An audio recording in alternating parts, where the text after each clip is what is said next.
little brother was killed in a head-on car accident close to 2 years ago. Obviously, being a Christian, but struggling with anger and frustration and just hatred and questioning my beliefs, questioning God, questioning why I'm even here. So many emotions that run through you because of those things. And then on the other hand, feeling like because I'm a Christian, I'm supposed to feel this way. God's supposed to have this glorious thing for me through all of this stuff that I'm going through. But at the end of the day, for me, I just could not focus, man. I didn't care about God anymore a little bit through all of that.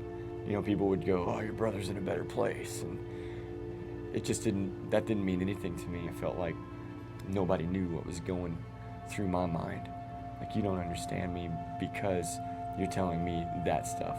I feel like as a Christian, you're supposed to feel like you're invincible and everything's supposed to be glorious and perfect. But to me, after going through all of that, the fact of the matter is that you're allowed to be a human being. Even though those emotions are tragic, at the end of the day, it's how you come out of that. And are you willing to use those emotions to help someone else realize that they're not alone? The frustration that you feel of, God, where are you at now? We've been working so hard for you. Where are you at now? Veronica would tell me every day, you have to pick Jesus over this. You have to pick Jesus. You can't let this consume your life.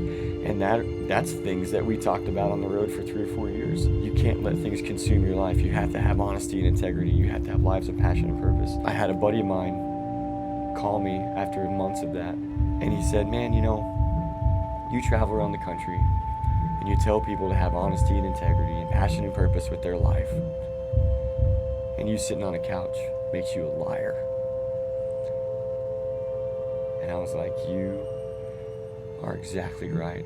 I have been the biggest liar. All the emotions that you go through when you deal with any tragedy, whether it's an addiction, whether it's a divorce, whether it's your father leaving the family, whether it's a body image or it's an eating disorder, whether it's whatever tragedy that you go through, all those emotions carry the same weight. And through all those different tragedies, you get the same emotion of frustration, of questioning, of hatred even. All those emotions make up who you are as a human being. And God just wants to use you for who you are. Nobody's perfect. We're always going to go through things throughout our entire life. And every experience that we go through is a teaching tool to help someone else realize that they're not alone. And through me going through that experience, I felt like I was the only one. I was the only person that knew this, that you couldn't get in my head. You don't know what I'm going through, so don't try. The fact of the matter is, millions of people die every day.